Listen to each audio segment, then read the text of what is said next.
Are three identical bulbs connected as shown in figure.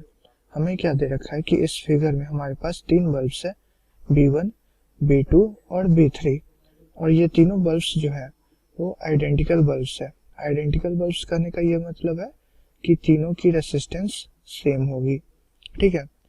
When all the three bulbs glow, a current of 3 ampere is recorded by the emitter A। अब हमें ये दे रखा है कि अगर ये तीनों बल्ब्स जलती हैं साथ में तो जो एमिटर ए की करंट की रीडिंग होती है, मतलब कि यहाँ से इस ब्रांच से जो टोटल करंट फ्लो करता है वो हमारा 3 एम्पियर करता है, ठीक है। अब आगे हमें क्या बताना है, what happens to the glow of the other bulbs when the bulb B1 gets fused. तो हमें बताना है कि अगर B1 बल्ब फ्यूज हो जाए, ठीक है, तो हमारा दूसरे बल्ब्स पे क्या इफेक्ट होगा, मतलब कि B2 पे क्या इफेक्ट देखने को मिलेगा, फिर B3 पे क्या इफेक्ट देखने को मिलेगा। मतलब ये है कि ये दोनों बल्ब जलेगा कि नहीं ये बतानी है। फिर दूसरी चीज क्या है, दूसरी question, what happens to the readings of A1, A2 and A3 and A when bulb B2 gets fused. तो हमें बतानी है कि जब बल्ब B2 फ्यूज हो जाए, ठीक है, ये वाली बल्ब, तब ये जो एमिटर्स की रीडिंग है वो क्या होगी, ठीक है। तीसरा क्वेश्चन पूछ रहा है, how much power is dissipated in the circuit when all the three bulbs glow together. हमें ये बताना है कि कितना टोटल पावर डिसिपेट होगा इस सर्किट से जब तीनों के तीनों बल्ब्स, ठीक है, साथ में जलेंगी। तो इसके लिए हम लोग क्या कर लेंगे, एक एक करके देख लेते हैं। सबसे पहले क्या चीज इंफॉर्मेशन दिया हुआ है हमें कि इस ब्रांच से जो करंट की वैल्यू है वो 3 एम्पियर फ्लो कर रही है, ठीक है। एक्चुअली ये डायरेक्शन थोड़ा सा रॉन्ग है क्योंकि आप देख सकते हो बैटरी की टर्मिनस इस तरीके से है, तो जो करंट का डायरेक्शन होगा वो इस तरीके से होगा और 3 एम्पियर करंट जो है वो फ्लो करेगा। तो जो इस एमीटर से करंट फ्लो करेगा वही मेजर करेगा, तो 3 एम्पियर मेजर किया। अब हमें क्या दिया हुआ था, तीनों बल्ब्स आइडेंटिकल है, तो अब आप देख सकते हो कि ये तीनों बल्ब का कनेक्शन कैसा है। इन तीनों बल्ब का कनेक्शन जो है इन दोनों पॉइंट्स के बीच में पैरेलल में है। इसका मतलब ये हुआ कि इन तीनों बल्ब्स के अक्रॉस जो वोल्टेज होगा वो सेम होगा जो ईएमएफ ऑफ द बैटरी होगी, मतलब कि तीनों बैटरीज के अक्रॉस 4.5 वोल्ट की वोल्टेज होगी या फिर आप कह लो पोटेंशियल डिफरेंस होगी। अब तीनों की रेसिस्टेंस भी सेम है, तो तीनों ब्रांच में करंट की वैल्यू भी आप निकाल सकते हो। यहाँ से हम लोग क्या कह सकते हैं कि अगर हम लोग देखें तो यहाँ पे अगर मैं इसकी रेसिस्टेंस R मान लूँ तो तीनों की भी रेसिस्टेंस R ही होगी।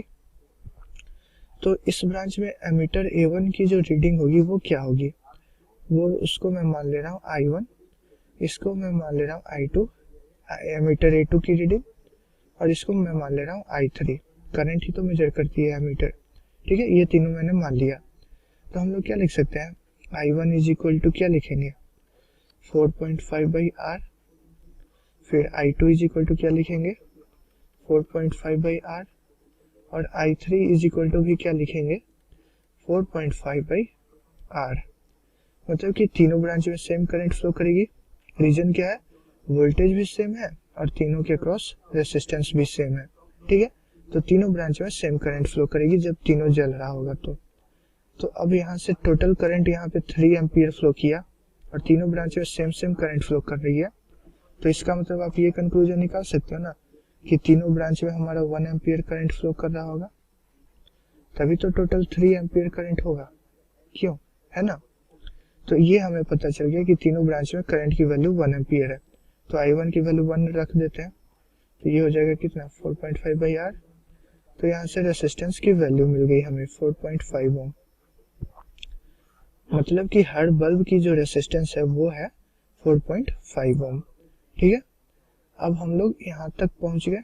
अब हम लोग देखते हैं क्या क्या आंसर हमें करना है। अब हमें निकालना है what happens to the glow of other two bulbs when B1 gets fuse. अब जब ये बल्ब B1 जो है वो फ्यूज हो जाएगा तो हमें क्या देखने को मिलेगा कि ये जो ऊपर वाला ब्रांच है उसका सर्किट ब्रेक कर जाएगा।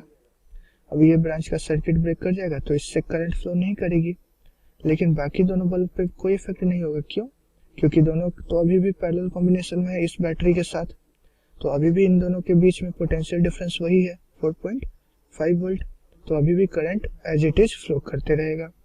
ये हो गया पहला पार्ट का आंसर। दूसरा पार्ट कह रहा है what happens to the reading of ammeter A1, A2, A3 and A when the bulb B2 gets fuse. अब हमारा दूसरा सिचुएशन है। अब इस बार क्या कर रहा है कि ये बल्ब जो है वो हमारा फ्यूज हो जा रहा है। तो जब ये बल्ब फ्यूज होगा तो इस ब्रांच से करंट की वैल्यू कितनी हो जाएगी, 0, क्योंकि सर्किट ही ब्रेक कर जाएगी। जब सर्किट ही ब्रेक करेगी तो करंट कुछ नहीं फ्लो करेगा। लेकिन बाकी दोनों बल्ब्स का बारे में बोल रहा है कि बाकी दोनों बल्ब्स में कुछ नहीं किया गया, ठीक है। तो बाकी दोनों बल्ब्स में तो करंट फ्लो करती रहेंगी। अभी भी वोल्टेज जो है, चूंकि ये बल्ब B1 और B3 पैरेलल कॉम्बिनेशन में, तो अभी भी वोल्टेज वही रहेगा 4.5 वोल्ट। तो अभी भी करंट की वैल्यू वही रहेगी 1 एम्पियर, ठीक है, क्योंकि रेजिस्टेंस की वैल्यू तो चेंज होनी नहीं है। तो अभी भी हमें देखने को मिलेगा कि जो एमीटर A1 की रीडिंग है वो हमारी आएगी 1 एम्पियर। एमीटर A2 की रीडिंग जो है वो आ जाएगी 0 एम्पियर। एमीटर A3 की रीडिंग कितनी आएगी, 1 एम्पियर। और एमीटर A की रीडिंग कितनी आ जाएगी, ये आ जाएगी 2 एम्पियर, क्योंकि 1 एम्पियर इस ब्रांच में और फिर 1 एम्पियर इस ब्रांच में, मतलब कि टोटल करंट यहाँ से कितना सप्लाई हुआ होगा, 2 एम्पियर। तो ये हो गया हमारा सेकेंड पार्ट का आंसर। अब हमें बताना है how much power is dissipated in the circuit when all the 3 bulbs glow together. जब तीनों बल्ब साथ में जलती है तो कितना टोटल इलेक्ट्रिक पावर डिसिपेट होता है। तो इसके लिए आपको देखना होगा, हमने क्या देखा कि ये तीनों बल्ब ग्लो कर रहा है और ये तीनों बल्ब का कॉम्बिनेशन पैरेलल कॉम्बिनेशन है, मतलब कि तीनों बल्ब के अक्रॉस वोल्टेज ये रहेगा 4.5 वोल्ट का। तो अब हम लोग पावर क्या लिख सकते हैं, total power through bulb 1 plus power through bulb 2 plus power through bulb 3, ठीक है। और ये कितना हो जाएगा V²/R, क्यों, क्योंकि वोल्टेज हमें पता है तीनों ब्रांच में, और तीनों ब्रांच में वही है 4.5 वोल्ट, और तीनों ब्रांच की रेसिस्टेंस भी सेम है। तो इनफैक्ट इसी को 3 टाइम्स कर देते हैं, क्योंकि P1, P2 और P3 सेम होगा, जो कि V²/R के इक्वल होगा। अब V की वैल्यू कितनी है, 4.5 इंटू 4.5 स्क्वायर करना था, तो V² हो गया। अब रेसिस्टेंस की भी वैल्यू आ गई है 4.5 ओम यहाँ पे, और इंटू में 3, तो ये कैंसिल हो गया और ये हो जाएगा हमारा 13.5 वाट। मतलब कि टोटल पावर जो इस सर्किट में डिसिपेट होगा तीनों बल्ब जब जलेगा तो वो हो जाएगा हमारा 13.5 वाट। तो ये हो गया मेरा कंप्लीट सॉल्यूशन।